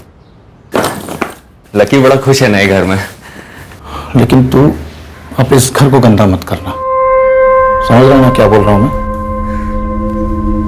काम की तलाश कर, और अपने आप को ऐसी चीज से दूर रखना जो आगे चल के तुझे मुसीबत में डाले, क्योंकि आदत है तुझे मुसीबत को दावत देने की। आप फिक्र मत करो प्रवीण भाई, मैं ऐसा कुछ नहीं करूंगा। बहुत बड़ा सबक मिला है मुझे। तेरे हिस्से के 20 लाख मेरे पास ही रहेंगे, वो मैं तुझे तब दूंगा जब वाकई में तुझे उसकी जरूरत होगी। नए सिरे से शुरू कर, जान लगा दे काम में। रेखा की जमानत करवा, और जो कुछ हुआ उसे भूल के आगे बढ़। लकी के बारे में सोच। देख, उस नन्ही सी जान लकी ने इतनी सी उम्र में हद से ज्यादा तकलीफें झेली हैं, तो अब उसे कोई तकलीफ होने मत देना। तो साहब, मैं अच्छी तरह समझता हूं कि आदमी अगर एक बार जुर्म करता है तो हमेशा के लिए दुनिया उसे मुजरिम के तौर पे देखती है, उस पर कोई भरोसा नहीं करता साहब, चाहे उसके साथ गलत क्यों ना हुआ हो। मैं मानता हूं कि जयराम ने गलत किया, लेकिन लकी निर्दोष है, उसे बचा लीजिए। मैं सच कह रहा हूं साहब, वो आवाज जयराम की नहीं थी। उसके 20 लाख मेरे पास पड़े हुए हैं। सर, मुझे लगता है भावेश मेहता बदला ले रहा है, और लकी खतरे में है, बचा लीजिए उसे साहब। चल।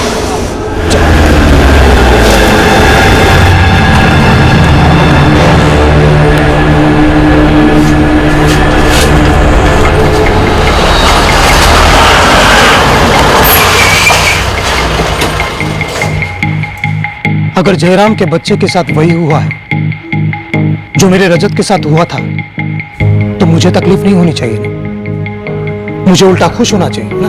भावेश, तुम्हारी तकलीफ तुम्हारी खुशी तुम जानो, हमें सिर्फ इतना जानना है, क्या ये बदला है? आपका दिमाग खराब हो गया सर। भावेश, ये कोई जवाब नहीं हुआ, बोलो किस बात का बदला ले रहे हो तुम? मैं ऐसे वाहियात सवाल का जवाब नहीं देना चाहता। अगर आपके पास मुझ पर शक करने की कोई वजह है तो कीजिए शक, लेकिन मुझ पर इल्जाम लगाने से पहले सबूत लेकर आइए। अगर तुमने जुर्म किया है तो सबूत हम ढूंढ ही लेंगे, लेकिन भावेश एक बात समझ लो, बदला सही चीज नहीं है। क्या किडनैपिंग सही चीज है? आप लोग 3 महीने तक मेरे रजत को ढूंढ नहीं पाए, क्या वो सही चीज थी?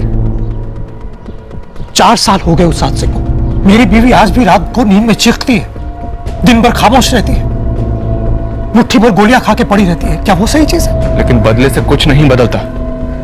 उल्टा दर्द का सिलसिला दोबारा शुरू हो जाता है। तो रोको उसे, और इस बार जरा जल्दी।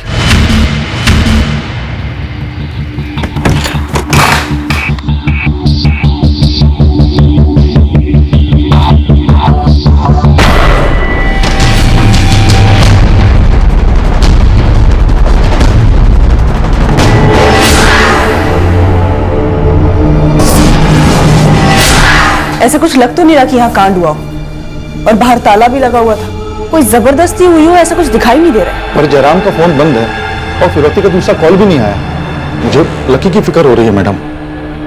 मैं अभी भी आपसे कह रहा हूं, आप एक बार भावेश से फिर से पूछताछ कीजिए। सर, भावेश के बर्ताव से पता लगाना थोड़ा मुश्किल है कि लकी के अगवा होने से उसका कोई ताल्लुक है या नहीं, पर हो सकता है जो कुछ भी हुआ है उसका गुस्सा अब भी उसके अंदर पल रहा हो। जयराम एक आरोपी है, लेकिन जयराम को हमें ढूंढना होगा लकी को ढूंढने के लिए। सर, जयराम का फोन स्विच ऑफ हुआ 22 सितंबर की रात को, उसी के एरिया में जहां उसने नया घर खरीदा है। भावेश के फोन रिकॉर्ड्स क्या कहते हैं?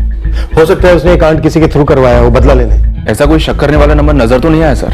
रजत का आरोपी हमारी आंखों के सामने था, लेकिन हमने उसे पहचाना नहीं। निर्मला रजत और उसके परिवार को जानती थी। निर्मला की मदद से ही पूरे प्लान को अंजाम दिया गया। इस केस में भी क्या कोई ऐसा है? रजत के केस में निर्मला ने प्लान एग्जीक्यूट जरूर किया था सर, लेकिन मास्टरमाइंड जेल में बैठा उसका पति हरीश सोलंकी था। ये जयराम भी तो जेल में था। हो सकता है जेल के किसी बंदे का इस्तेमाल हो इस कांड में। शायद कोई जयराम के बाहर आने का इंतजार कर रहा था ताकि जेल से उसके छूटते हुए उस पर वार कर सके। शायद वो भावेश भी हो सकता है। शशि, पता करो कि जेल में जयराम के करीब कौन था और उसके साथ रंजिश किसकी थी। जयराम का अभी तक कोई पता नहीं चला। और लकी का? लेकिन पर्सनल फोन ही नहीं किया फिरौती के लिए दोबारा, जैसे हमने नहीं किया था जब हमने रजत को। इतिहास अपने आप को दोहरा रहा है प्रवीण भाई। हमारे किए की सजा हमारे लकी को मिल रही है। लेकिन पुलिस अब केस को सीरियसली ले रही है। वो जयराम और लकी को ढूंढने की कोशिश तो कर रही है। लकी ने कुछ गलत नहीं किया प्रवीण भाई। रेखा, हम लोग पुलिस की मदद कर सकते हैं। जयराम जब जमानत के बाद तुमसे मिलने जेल आया था तो उसने तुम्हें किसी के बारे में कुछ बताया था? मतलब क्या जयराम ने किसी को बताया कि उसे जमीन बेच के 20 लाख मिले हैं? क्योंकि अगवा करने वाला जानता है कि उसके हिस्से के 20 लाख मेरे पास पड़े हैं। नहीं, उन्होंने ऐसा तो मुझे कुछ नहीं बताया, और मुझे लगता भी नहीं है कि वो किसी को कुछ बताएंगे। मेरे, आपके और जयराम के अलावा किसी को कुछ कैसे पता हो सकता है? मुझे तो कुछ समझ नहीं आ रहा, और जयराम का भी कुछ पता नहीं चल रहा। ना लकी का। जयराम ने 3 साल काटे इस जेल में। इस बीच उसके कई साथियों की जमानत हुई, नए आए गए और कुछ ट्रांसफर हुए दूसरे जेल में। ये अमित भावसार, अक्टूबर 2016 में जब जयराम की जमानत हुई थी तब क्या जेल के सेल में जयराम का साथी ये था? हाँ, और इस अमित भावसार की जमानत तो अभी हुई, जुलाई 2017 में। मुझे इस अमित भावसार के सारे रिकॉर्ड चाहिए। वैसे किस जुर्म के लिए अंदर गया था ये? अमित भावसर जी, ये नंबर 444567898 जिसे प्रवीण परमार को फिरौती का कॉल गया था, ये नंबर अमित भावसर के नाम पर रजिस्टर्ड है। 20 लाख कीमत है लकी की जान की। कौन हो तुम भाई? अमित भावसर का कॉल रिकॉर्ड्स, लोकेशन डिटेल्स, जो जो डॉक्यूमेंट्स है आपके पास सारे के सारे मुझे तुरंत भेज दीजिए। ये अमित भावसार का case out of Surat police का केस था। हथियारों के साथ पकड़ा गया। उसका साथी था कुणाल गोहिल। ये राहुल।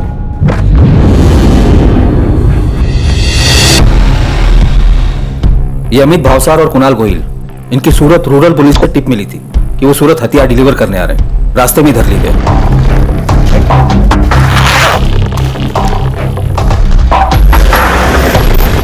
दोनों जुडिशियल कस्टडी में भेजे, और जैसा कि मैंने कहा कि अमित की जमानत जुलाई 2017 में हुई, और उसकी मां ने भी काफी मेहनत की थी अमित की जमानत के लिए।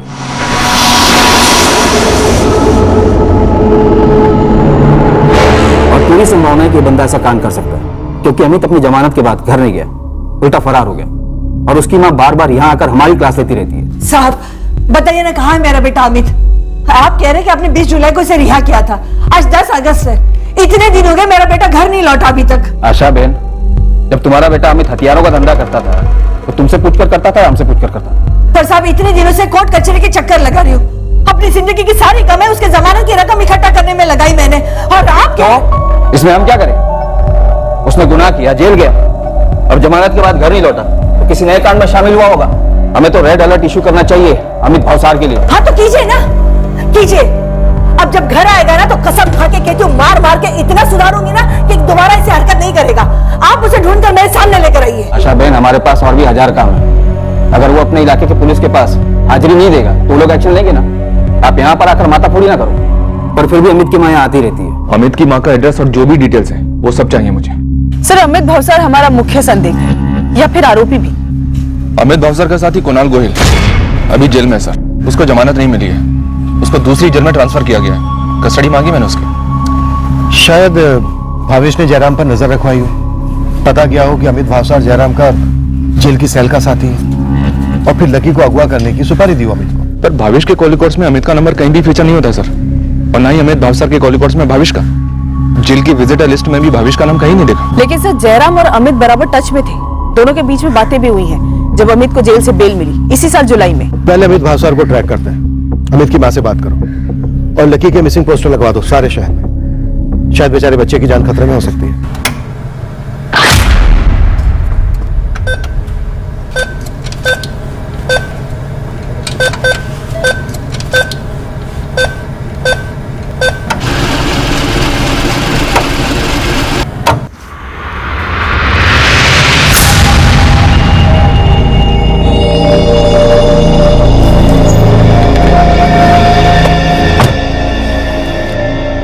भाई इसके अकाउंट में तो सिर्फ 15,000 ही दिख रहे। एक नया सिम कार्ड का इंतजाम कर। लगता है लकी के बड़े पापा के साथ सीरियस गुफ्तगू करनी पड़ेगी। लेकिन संभल गया, बच्चे का पोस्टर हर जगह लग चुका है। तू गाड़ी आगे ले यार। पोस्टर लगा तो क्या हुआ? किसको पता कि हाफ टिकट किसके पास है? हाँ?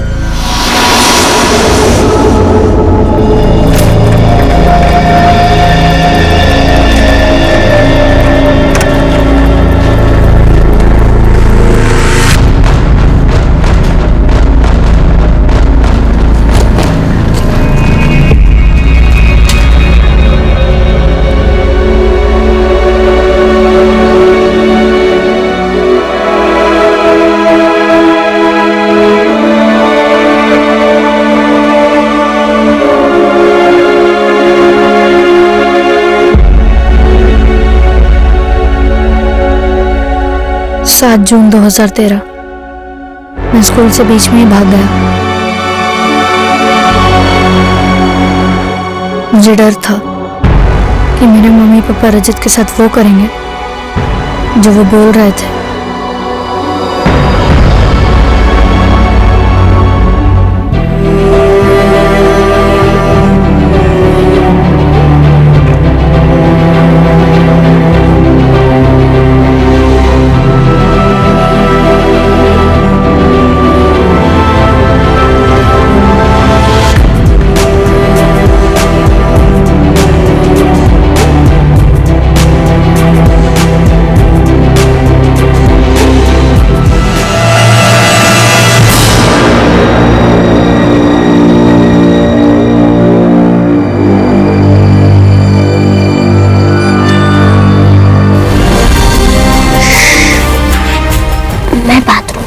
से अंदर आया, वहीं से भाग जाते।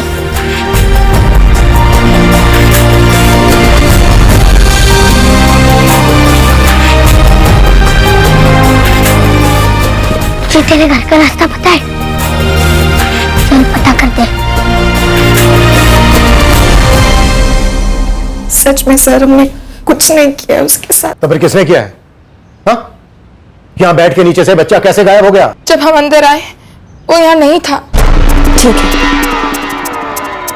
पैसे मिल गए। निर्मला भाभी ने कहा है बच्चे को खत्म कर दो। कहाँ गया?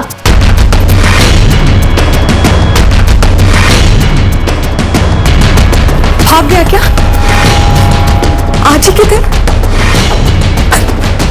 पर कैसे?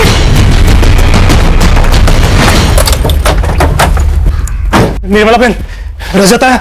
अभी तक तो नहीं आया भवेश भाई। मैं उसी की राह देख रही थी। कुछ पता चला? अरे वो जयराम फर्नीचर वाला, वो इन सब के पीछे है। सर कहाँ है मेरा रजत? कहाँ है मेरा बच्चा? भवेश जी,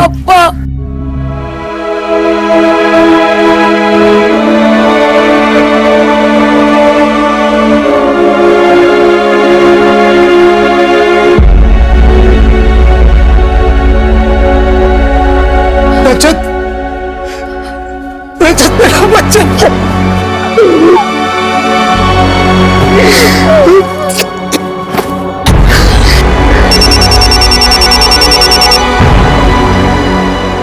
अनीता, रजत आ गया। रजत घर आ गया? हाँ। सर अगर निर्मला वहां है तो उसे भी धर लीजिए, इस प्लान में वो भी शामिल है।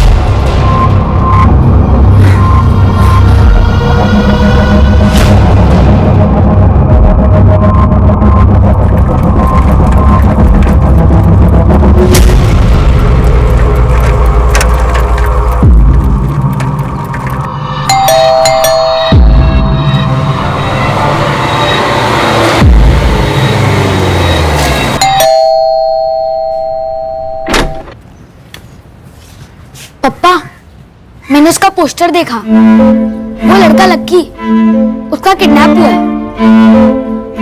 किसने किया पापा? तुझे क्या लगता है बेटा, तेरे पापा ने किया? तेरा बदला लेने के लिए? पुलिस भी यही सोच रही है। पापा, जब मैं 3 महीने वहां था, सिर्फ लक्की एक था जो मुझे फिक्र से देखता था।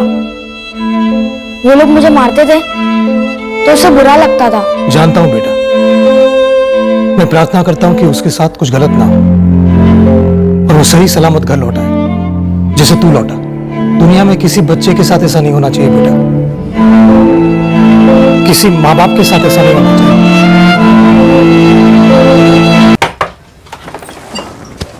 आशा भवसार, मिला मेरा बेटा मिला? आशा जी, शायद आपके बेटे अमित भवसार ने किसी के बेटे को अगवा कर लिया है, 11 साल के बच्चे को। हम उसकी तलाश में हैं। कहाँ है आपका बेटा अमित? अरे पिछले 2 महीने से यही सवाल मैं बार बार पूछ रही हूँ कि कहाँ है मेरा बेटा। कोई ठीक से जवाब ही नहीं देता। अदालत के चक्कर काट काट के बड़ी मुश्किल से उसके लिए जमानत करवाई और कहाँ है मेरा बेटा? साहब 2016 से मैं इधर ही सड़ रहा हूँ। अमित की जब बेल हुई तो उसने बोला कि वो मुझे भी यहाँ से निकालेगा, लेकिन यहाँ से जाने के बाद वो मुझसे मिलने तक नहीं आया साहब। और आप लोग उल्टा मुझसे पूछ रहे हैं कि अमित कहाँ है। कुणाल, अमित कहाँ है ये तो हम तेरे से डंडे की नोक पर पूछेंगे ही। उससे पहले ये बता, जयराम परमार के बेटे लकी को अगवा करने का प्लान तुम दोनों ने यहाँ जेल में रचा था? कौन जयराम परमार साहब? ये साहब, इसे मैंने पहले कभी देखा तक नहीं है और मैं और अमित कोई एक जेल में थोड़ी ना थे। और ये लकी है जो इस वक्त तेरे साथी अमित भवसार के कब्जे में है, और इस केस में अब तुझे भी हम उसका भागीदार बनाएंगे। फिर तो तेरी बेल होने से नहीं। अरे ऐसा मत करो साहब। साहब मैं तो चिरकुट आदमी हूँ, कच्चा नींबू। अमित के छोटे मोटे काम में मैं उसके पीछे पीछे रहता था साहब। उस दिन पहली बार हम लोग हथियार बेचने गए और आप लोगों ने रास्ते में पकड़ लिया। और साहब ये किडनैपिंग कैसे करते हैं मुझे पता तक नहीं है साहब। देख कुणाल, मेरे सब्र को मत आजमा। बोल अमित कहाँ है? बोल। सया कुछ तो झोल है। ये कुणाल गोयल नहीं है, ये असली अमित भावसर है। जेल में भी हॉलीवुड की फिल्म दिखाते हैं क्या, जहां 2 लोग चेहरा बदलते हैं? चेहरा नहीं, इन दोनों ने सिर्फ एक दूसरे की आइडेंटिटी एक्सचेंज की है। अभी अभी इसकी मां ने बताया। ये देखो, जेल से बकायदा साइन करके आपका बेटा अमित भावसार बेल पे छूटा था। अब तो यकीन हो रहा है आपको कि वो फरार है। कहां जा सकता है? इस बच्चे लकी को उसने अगवा किया है। कहां लेके जा सकता है इसे वो? ये सब क्या हो रहा है? ये मेरा बेटा अमित नहीं है। क्यों इस नौटंकी में शामिल हो रही हैं? बताती क्यों नहीं है? कहां है अमित? कैसे नौटंकी? केली बातों करो जो? क्या मैं अपने बेटे को नहीं पहचानती? ये तुम्हारा बेटा नहीं है? ये मेरा बेटा अमित नहीं है। कुणाल गोहिल, इसके साथ तुम्हारा बेटा अमित हथियार बेचते पकड़ा गया। ये क्या पागलपन है? ये मेरा बेटा है, अमित भावसार है। मां? बेशरम, मार मार के छुड़वाया तुझे। शर्म नहीं आई तुझे? बोल, जवाब दे, जवाब दे। इन्हें अमित है तू कुणाल कौन कब से बन गया? हाँ बोल। ये बोलेगा आशा जी, और अभी बोलेगा। आप जरा 2 मिनट के लिए बाहर बैठिए, हम इससे पता करते हैं कि अमित भावसार कुणाल गोहिल क्यों बना और कैसे बना। सब मारना नहीं था, मैं सब बता रहा हूँ साहब, सब बताता हूँ। चलो जा शुरू। साहब ये कुणाल गोहिल का ही आइडिया था। वो अमित भावसार बन जाए और तू कुणाल गोहिल। क्यों? उसके पीछे वो बड़ौदा की पुलिस पड़ी हुई थी साहब। तू मुझे गुरु मानता है अमित? हाँ हाँ कुणाल भाई, एक गेम खेलना है। क्या गेम कुणाल भाई? अब से तू कुणाल गोहिल और मैं अमित भावसार। पर क्यों कुणाल भाई? अरे बड़ौदा पुलिस मुझे ढूंढ रही है, कुणाल गोहिल को। अब मेरी जगह वो जब तुझे पकड़ेगी तो ये लड़की जो है वो तुझे पहचान ही नहीं पाएगी। कौन लड़की कुणाल भाई? अरे है एक लड़की, मैंने थोड़ा गड़बड़ कर दिया था उसके साथ, थोड़ी जोर जबरदस्ती हो गई, साले ने केस कर दिया रेप का। अगर तू मेरी जगह कुणाल होगा और जब भी पुलिस हमको पकड़ेगी ना तो शिनाख्त परेड में लड़की तुझे पहचान ही नहीं पाएगी। फिर क्या, तेरे पर चार्ज लागू ही नहीं होगा। मुझे तो तू जानता ही है, छोटे मोटे चार्ज में तो मैं यूं बाहर निकला हूँ, फिर तगड़ा वकील करके तुझे भी छोड़ा ले जाऊंगा मैं, फिर बाहर धमाल करेंगे। उल्लू बना गया साहब कुणाल गोहिल, मुझे मेरे नाम का इस्तेमाल करके रेप के चार्ज से बच गया और मेरी माँ ने इतनी मेहनत से मेरे लिए बेल ली और बेल मिली उसे। अब वो बाहर ऐश कर रहा है और वो तो मुझे छुड़ाने तक नहीं आया साहब। अमित भावसार, तू कुणाल गोहिल बना अपनी मर्जी से। अब ये किडनैपिंग का चार्ज भी तुझ पर ही लगेगा क्योंकि इस वक्त तू कुणाल गोहिल है। नहीं साहब, मैं अमित भावसार ही हूँ और मुझे वही रहना है साहब, और मैं तो यहाँ 1 साल से हूँ साहब। तो फिर ये मुझे कैसे पता होगा साहब कि ये किडनैपिंग कैसे हुई, कहाँ हुई साहब? किसको पता होगा और किसके साथ मिलकर ये कांड किया होगा कुणाल गोयल ने? आप जाके सुजीत ओझा को पकड़िए साहब, वो हमारा साथीदार था। कहाँ मिलेगा ये सुजीत ओझा? असली अमित भावसार ने जिस सुजीत ओझा की लीड दी थी हमें, हम उस तक पहुंच गए। उसके ठिकाने का 2 बार पुष्टिकरण करने के बाद हमने उसके घर पर धावा बोल दिया।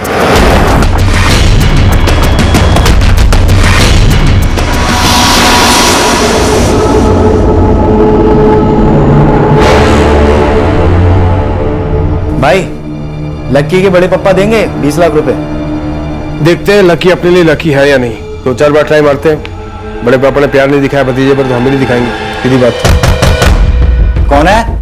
सुजीत भाई, मैं अमित है। जेल से छूट गया साला। कौन? तू कब आया बाहर में? अभी आया। तुम लोगों को अभी अंदर करना है। जेल वापसी। साले अमित धोखेबाज पकड़ा हमें और तू वफादार, छुड़वाया ना मुझे।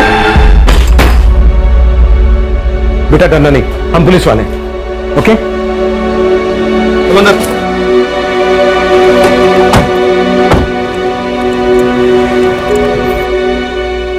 लकी बेटा, आपके बड़े पापा आपका इंतजार कर रहे हैं। अच्छा बेटा, हमें बता सकते हो आपके पापा कहाँ हैं?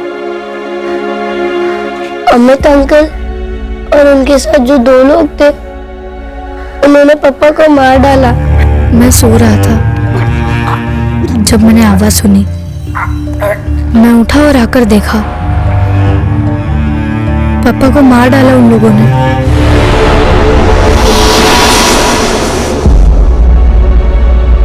क्या देखा भाई तूने?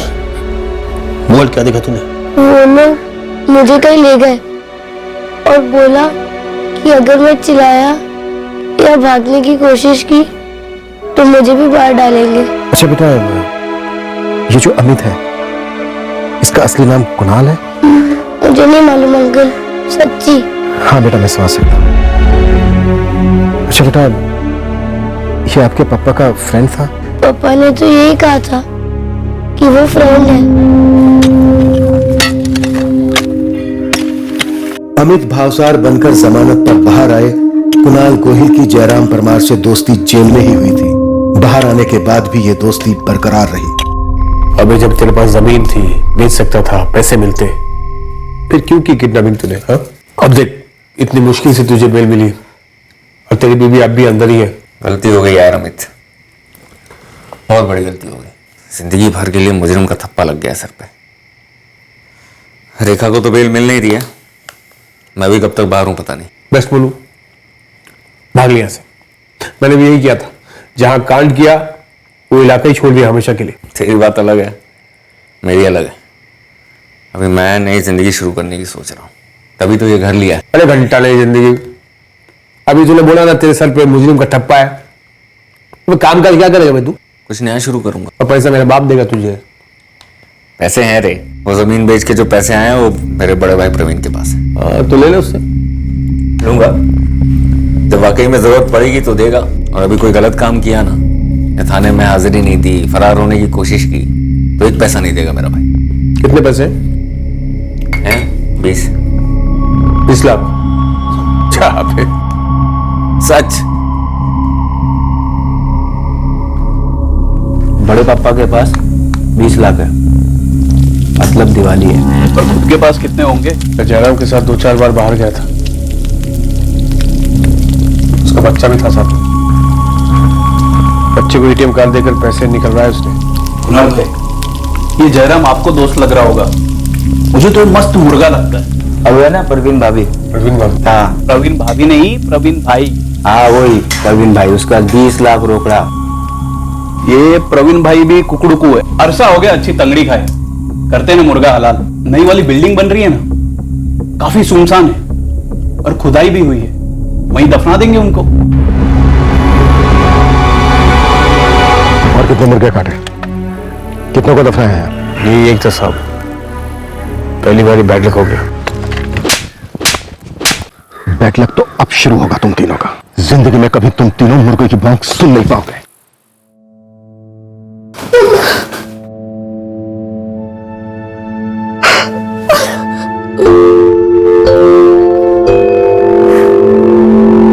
शायद जयराम को उसके किए की सजा मिली,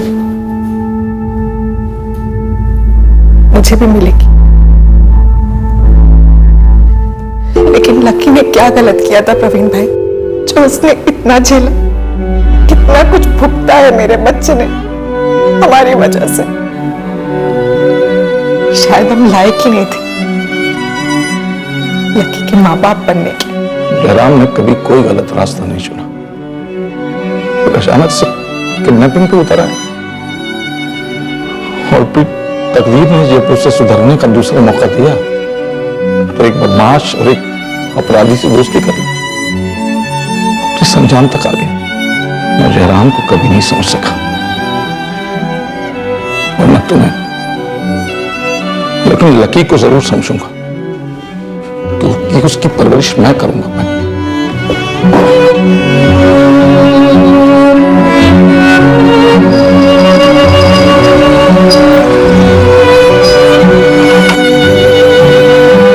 मैं अब फिर से अपने बड़े पापा और अश्विन भैया के साथ रहने लगा हूँ,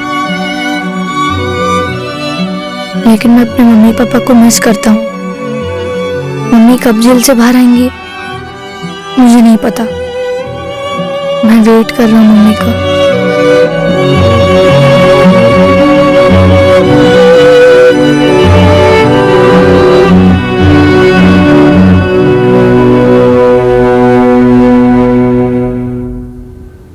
कुणाल गोहिल, सुजीत ओझा और रमेश जाधव को जयराम परमार की हत्या और लकी के अपहरण के चार्जेस पर गिरफ्तार कर लिया गया है।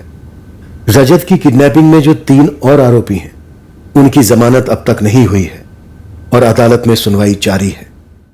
लकी अब अपने बड़े पापा के पास सुरक्षित है, रजत भी अपने मां बाप के साथ महफूज है।